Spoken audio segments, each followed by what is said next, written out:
Polda Metro Jaya menetapkan pemimpin FPI Rizik Syihab sebagai tersangka dalam kasus kerumunan massa yang terjadi di Petamburan, Jakarta. Pemimpin FPI itu dijerat pasal 160 KUHP tentang penghasutan dan pasal 216 KUHP tentang upaya melawan petugas. Hadapan tim penyidik Krimopolda Metro Jaya telah melakukan gelar perkara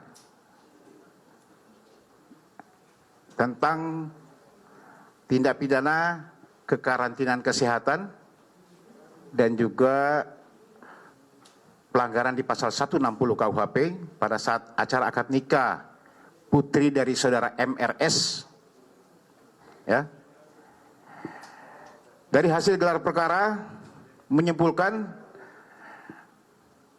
ada 6 yang ditetapkan sebagai tersangka. Yang pertama, sebagai penyelenggara, saudara MRS sendiri dipersangkakan di pasal 160 dan pasal 216. Sudah tepatkah penerapan pasal ini terhadap Rizik Syihab? Kita bahas bersama Suparji Ahmad, pengamat hukum dari Universitas Al-Azhar Indonesia. Pak Suparji, selamat malam. Sehat ya? Selamat malam, Mbak. Sehat. Alhamdulillahirrahmanirrahim. Pak Suparji, Anda tentu sudah mendengar pasal-pasal yang dikenakan terhadap Rizik Syihab oleh kepolisian. Menurut Anda sudah tepatkah dalam kasus kerumunan di tengah pandemi, tapi pasal yang dikenakan adalah pasal penghasutan? Sebelum sampai pada pendapat tepat atau tidak tentang pasal yang diterapkan, pasal 160 atau 216 KUHP, perlu kita telusuri terlebih dahulu esensi dari pasal 160, yaitu tindak pidana penghasutan. Pada dasarnya ada dua pihak, penghasut dan orang yang dihasut. Penghasutan ini lebih mudah dimaknai adalah semacam provokasi. Provokasi untuk melawan undang-undang, kemudian melawan penguasa, pokoknya menggerakkan suatu semangat, menggerakkan suatu emosi orang yang dihasut untuk melakukan perbuatan-perbuatan yang dikehendaki oleh penghasut tadi itu. Pada sisi yang lain, ada perkembangan bahwa kriminologi atau penerapan tindak pidana penghasutan ini semula itu adalah delik formil. Artinya tidak ada akibat yang kemudian harus dipersyaratkan untuk diterapkan pasal tersebut. Tetapi berdasarkan putusan MK 7 2019 itu 2009 bahwa tindak pidana penghasutan itu sudah menjadi delik material. Artinya bahwa ada kausalitas antara penghasut dan hasil dari hasutan tersebut. Maka berdasarkan konstruksi pasal tersebut, baik unsur subjektif maupun unsur objektif maupun akibat dari tindak pidana penghasutan tadi, maka saya berpendapat meskipun ini adalah kewenangan dari penyidik, maka ini yang akan menjadi sebuah pertanggungjawaban dalam konteks bagaimana dia kepada JPU nanti, apakah unsur-unsur ini bisa dipenuhi atau tidak. Kalau secara dini, saya mengatakan sebetulnya agak susah untuk mengatakan bahwa perbuatan yang dilakukan oleh Habib Rizik ini bagian dari tindak pidana penghasutan. Karena tadi saya cenderung mengatakan unsur-unsurnya belum terpenuhi gitu loh. Itu untuk pasal 160, tapi juga dikenakan pasal 216, ini lebih ke arah melawan petugas begitu ya. Barang siapa dengan sengaja tidak menuruti perintah atau permintaan yang dilakukan menurut undang-undang oleh pejabat yang tugasnya mengawasi sesuatu atau oleh pejabat yang berdasarkan tugasnya, demikian pula yang diberi kuasa untuk mengusut atau memeriksa tindak pidana dan seterusnya. Kalau untuk pasal 216, apa pendapat Anda? Ya, pasal 216 ini menjadi pasal yang cukup jadi populer ketika misalnya mengatasi demonstrasi ya. Ketika orang suruh bubar, dia tidak bubar, maka kemudian dijerat dengan pasal tersebut. Dalam konteks ini, saya kira memang ini susah juga proses pembuktiannya. Dalam arti, apakah kemudian Habib Rizik ini melawan dari perintah penguasa, dalam hal ini pihak keamanan, misalnya tidak suruh bubar, tidak bubar, atau dan sebagainya.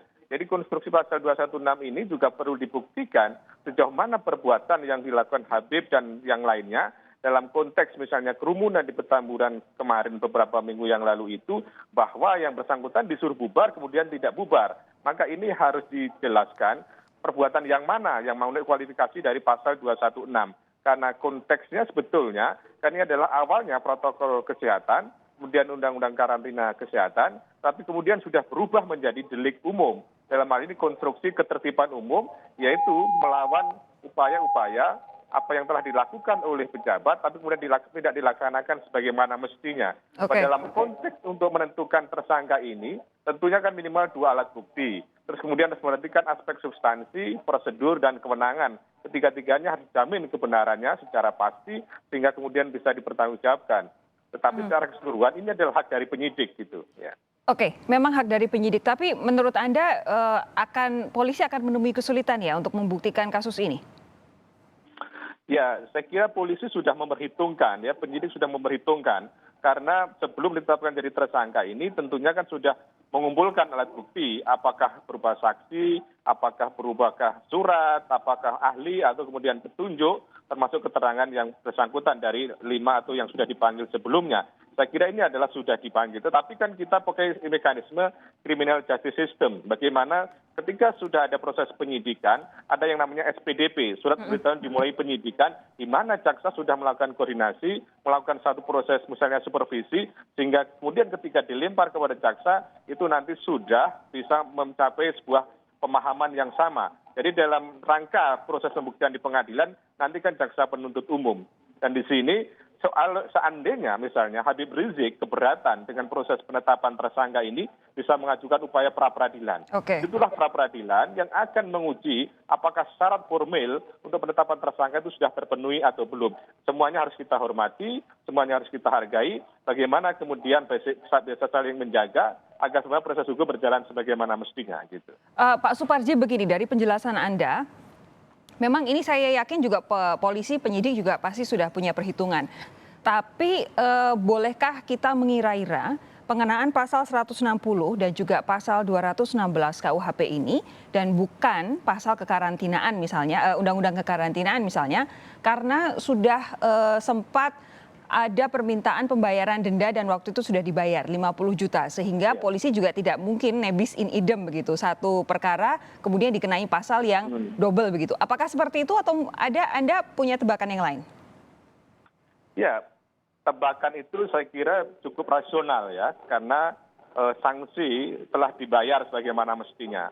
Dan kemudian penerapan pasal 93 Undang-Undang Karantina Kesehatan itu juga tidak mudah karena harus ada implikasinya. Artinya ketika terjadi upaya-upaya yang tidak melaksanakan karantina kesehatan, kemudian menimbulkan dampak yang masif terhadap kedaruratan kesehatan. Ini juga tidak mudah untuk membuktikan penggunaan unsur itu. Sisi yang lain saya kira memang ada juga spekulasi bahwa dengan jeratan pasal 160 itu menjadi instrumen untuk yang bersangkutan bisa ditahan. Karena minimal ditahan itu kan minimal 5 tahun dan ini kan bisa ancaman hukumannya 6 tahun untuk pasal 160. Lagi-lagi itu adalah spekulasi atau tebakan-tebakan yang cukup rasional berdasarkan norma yang ada di dalam pasal tersebut. Apakah ini juga yang menyebabkan antara Rizik Syihab dengan 5 orang tersangka lainnya pengenaan pasalnya berbeda? Kalau Rizik Syihab kan 160 dan juga 216 KUHP, sementara tersangka lain dikenakan pasal 93 Undang-Undang Kekarantinaan nomor 6 tahun 2018 dengan ancaman 1 tahun penjara. Begitu, Pak? Ya, saya kira asumsi tadi itu cukup bisa dipertanggungjawabkan ya. Artinya memang mengapa dalam konstruksi kerumunan yang tadi itu terjadi perbedaan pasal. Apakah kemudian yang bersangkutan dalam hal ini Habib diterapkan dengan KUHP karena penyelenggara, sedangkan yang lain mungkin saja itu hanya bagian-bagian dari panitia. Itu mungkin asumsi atau kemudian legitimasi untuk bisa diterapkan 160 atau 216 tadi itu. Tetapi secara keseluruhan memang kemudian muncul semacam berbagai macam kecurigaan. Kenapa ada pasal yang diskriminatif seperti itu? Sedangkan konteksnya adalah sama. Konteksnya adalah dalam rangka untuk mengatasi terjadinya kerumunan tadi itu. Mungkin saja bahwa Habib ini sebagai bagian utama dari adanya kegiatan tadi itu, maka sudah diterapkan undang-undang KUHP tadi itu. Pak Suparji, terakhir kalau untuk ultimatum dari pihak kepolisian bahwa akan ada penangkapan karena sudah sekian kali dipanggil dan mangkir, terakhir yang hadir hanya kuasa hukum, tapi kan menurut undang-undang tidak boleh diwakilkan kuasa hukum untuk sesuatu yang memang seharusnya dijawab sendiri oleh seorang tersangka. Apakah ultimatum dari pihak kepolisian ini menurut Anda bakal dilakukan? Ya, karena memang dalam konteks hukum acaranya, dipanggil 1 kali tidak datang, dipanggil 2 kali tidak datang, mekanisme berikutnya kan bisa dilakukan proses penangkapan. Itu adalah hukum acara yang berlaku. Dan memang tidak bisa diwakilkan dalam konteks misalnya sebagai tersangka, itu tentunya tidak bisa karena memang orang berdasarkan perbuatan yang dilakukan. Tetapi secara keseluruhan, mengingat situasi yang serba sulit seperti sekarang ini, dan terjadinya pergeseran proses penerapan keadilan, dari keadilan distributif menjadi keadilan restoratif, dan kemudian ada upaya-upaya untuk penguatan mediasi penal, maka lebih baik mungkin cara-cara persuasif itu dilakukan oleh penyidik bersama pihak Habib Rizik, sehingga kemudian semuanya bisa sama-sama produktif dalam konteks menegakkan hukum, menegakkan aturan, agar kemudian bisa mengatasi situasi-situasi yang tidak kondusif, khususnya mengatasi pandemi COVID-19 ini. Baik, Pak Suparji, terima kasih Anda sudah meluangkan waktu untuk kami di Sapa Indonesia malam hari ini. Sehat terus ya Pak ya. Sama-sama sehat terus.